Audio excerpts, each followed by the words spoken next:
মুসলিম হওয়ার পরেও মুহাম্মদ সাল্লাল্লাহু আলাইহি ওয়াসাল্লামকে যে প্রোটেকশন দিয়েছেন, তার জন্য যে ত্যাগ স্বীকার করেছিলেন, সেটা আমরা অনেকেই করতে পারিনি এখনো। তারপরেও সে জাহান্নামে যাচ্ছে কি কারণে? কি কারণে ভাই? লা ইলাহা ইল্লাল্লাহ কালিমা সাক্ষ্য না দেওয়ার কারণে। এই ধর্মের উপরে অর্থাৎ আব্দুল মুত্তালিবের বংশের উপরে মানুষ গালি দিবে, রাসূলকে ভয় করে ঈমান গ্রহণ করেছে এই কথা মনে করবে মানুষ, এটা আবু তালেব মনে করেছিল। এই জন্য তার শেষ বাক্য বলে দিল, হু আলা মিল্লাতি আব্দুল মুত্তালিব, আমি আব্দুল মুত্তালিবের ধর্মের উপরেই অবিচল আছি।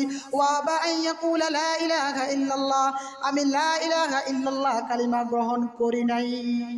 আবু তালেব নবীর চাচা, মুশরিক, মারা গিয়েছে মুশরিক অবস্থায়, কিন্তু আজীবন আমার নবীকে আগলে রেখেছে, আমার নবীকে সাপোর্ট করেছে, ভালোবেসেছে। আবু জাহেল মুশরিক, মারা গিয়েছে মুশরিক হিসেবে, আজীবন আমার নবীর বিরুদ্ধাচারণ করেছে।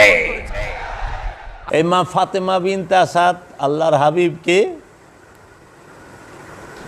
গোসল করাইতেন, মুখে তুলে খাওয়াইতেন, বুকে নিয়ে শুয়ে থাকতেন বিছানায়, পরম যত্নে পরম আদরে লালন পালন করলেন। কে? ইমাম আবু তালিব আলাইহিস সালাম। যখন বিপদ দেখছে যে রাহমাতাল লিল আলামিনের উপরে শত্রুদের কুদৃষ্টি, তখন নিজের সন্তান রাহমাতাল লিল আলামিনের বিছানায় শোয়া রাহমাতাল লিল আলামিনরে তাদের কাছে রেখে দিছে। যে নিজের সন্তানকে মৃত্যুর মুখে দিয়া দিছে আর রাহমাতাল লিল আলামিনকে বুকে জড়ায়া ধরছে।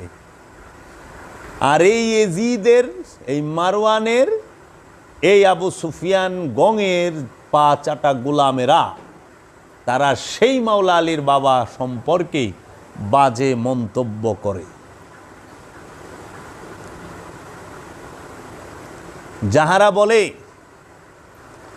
যে মাওলা আলীর বাবা ঈমান আনেন নাই, নাউজুবিল্লাহি মিন জালিক, তাদের সামনে আমি জাবেরের প্রশ্ন যে মাওলা আলীর বাবা যদি ঈমান নাই না থাকে, 17 বৎসর আল্লাহর রসুল কার ঘরে খাইল তাইলে? 17 বৎসর আল্লাহর রসুল কার পাকের খানা খাইল তাইলে? একটা সীমা থাকে বেদবীর, এই বেদবের দলে এগুলা এই জন্য লেবাসে পাক্কা কিন্তু ঈমান নাই। এগুলা মুর্দা, দিল মুর্দা, বেঈমান, বেদব। আরে হযরত মুসা আলাইহিস সালাতু ওয়াস সালাম তিনি 70